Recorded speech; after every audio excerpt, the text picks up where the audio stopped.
Jimmy Carter was as close to being a Renaissance man as any president entering the Oval Office in modern times.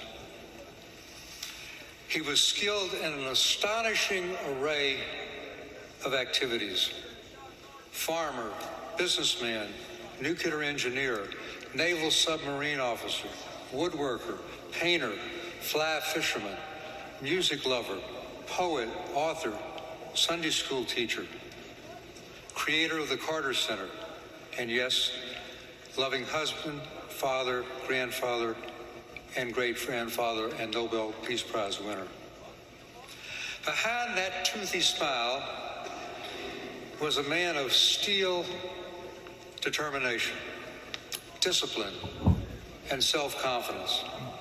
In 1974, when he was governor of Georgia, I suggested that if he ran for president and won a few Southern primaries, he might get lucky and be the vice presidential nominee for regional balance. With his broadest grin, he said, "Stu, I've already decided to run, but I will be the Democratic nominee for president, not vice president." For one of our nation's most religious presidents, it's appropriate to celebrate Jimmy Carter's remarkable life in this magnificent cathedral. His religious values gave him an unshakable sense of right and wrong, animating his support for civil rights at home and human rights abroad, and propelling him to major achievements as the only Democratic president elected between 1968 and 1992. His faith brought integrity to the presidency after the Watergate and Vietnam eras. "I'll never lie to you," he promised. It was a vow he fulfilled. But his faith respected other religions as well. He was the first president to light a Hanukkah menorah. He created the U.S. Holocaust Memorial Museum, which I have the honor of chairing.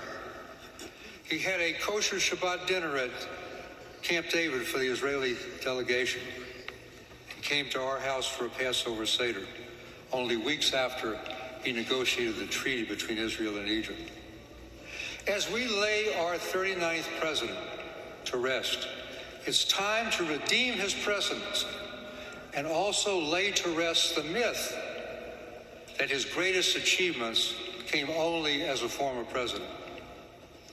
The test of American presidents is not the number of years they serve, but the duration of their accomplishments. By this measure, Jimmy Carter was among the most consequential one-term presidents in American history. His intellect, prodigious work habits, discipline, and mastery of details were crucial to his success at home and abroad.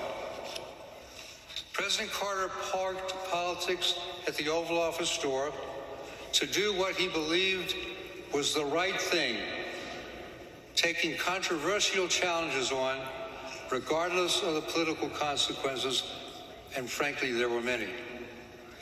Much of his agenda passed with bipartisan support, a quaint notion in today's hyper-polarized politics. Independent surveys indicated he had one of the highest success rates in passing his major legislation of any American president. And he was remarkably accessible to the press and to the American people. This president from the deepest part of the Deep South championed civil rights, appointing more people of color and women to senior executive positions and judgeships than all previous 38 presidents before him. He created the Department of Education and dramatically increased funding for low and moderate income students. And we can thank him for all the ethics in government laws, comprehensive civil service reform, the creation of FEMA to coordinate natural disaster relief and rebuilding that remain crucially important today, and we see it in Los Angeles. Jimmy Carter was also the greatest environmental president since Theodore Roosevelt, adding 80 million acres in Alaska to the national park system. And his global 2000 report forecast climate change. His energy bills were critical to move our country from dependence on foreign oil to energy security. We are now, as a result, the largest oil and gas producer in the world. He provided the first incentives for conservation and inaugurated the era of clean energy and symbolized it with solar panels he installed on the White House roof.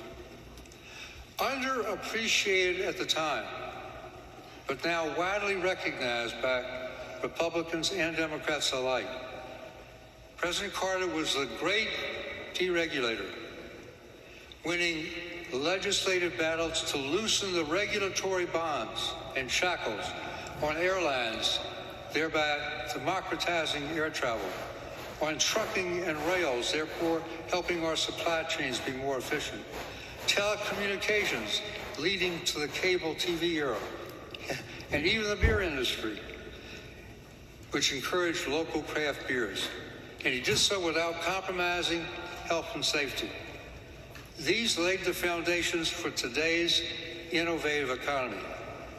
Nothing better embodies President Carter than how he dealt with the inflation that beleaguered the nation under three presidents, two Republican, Nixon and Ford, and himself, during the 1970s.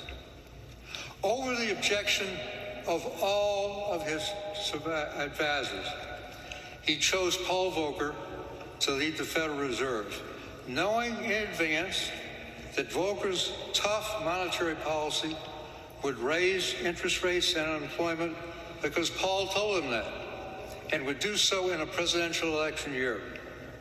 You take care of the economy, Paul. I'll take care of the politics.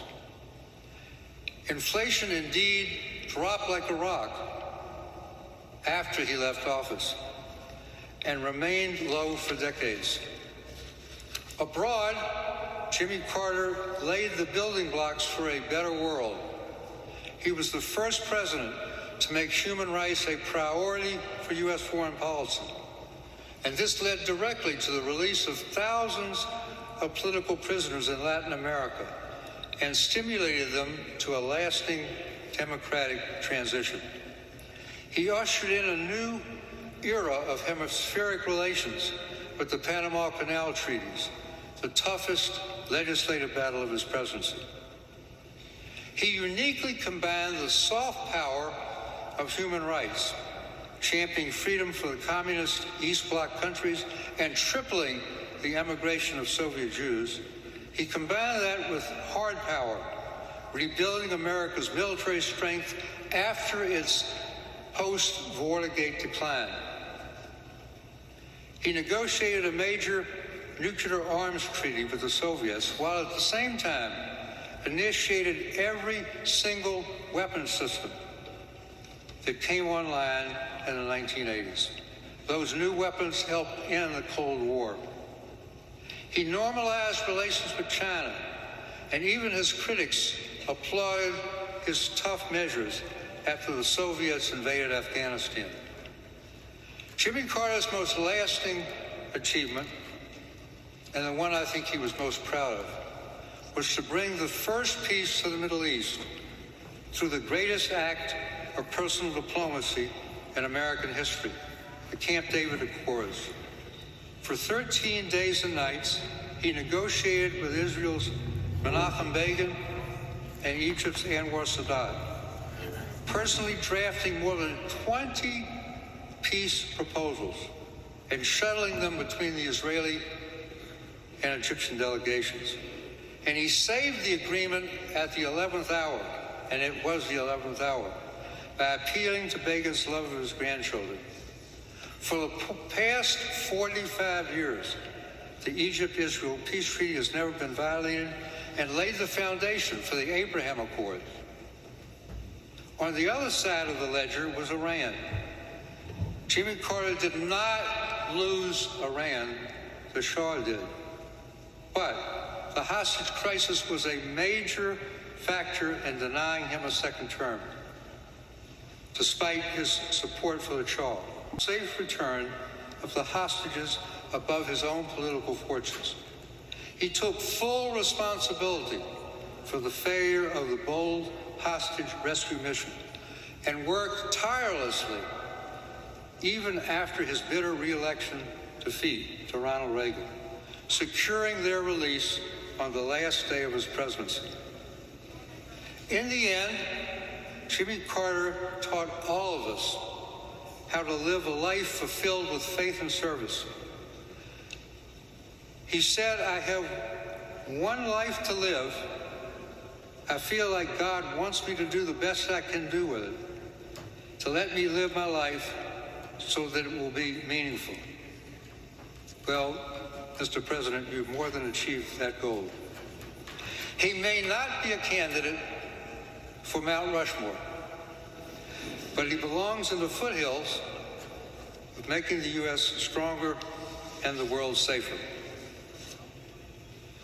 Jimmy Carter has earned his place in heaven, but just as he was free with sometimes unsolicited advice for his presidential successors, the Lord of all creation should be ready for Jimmy's recommendations on how to make God's realm a more peaceful place.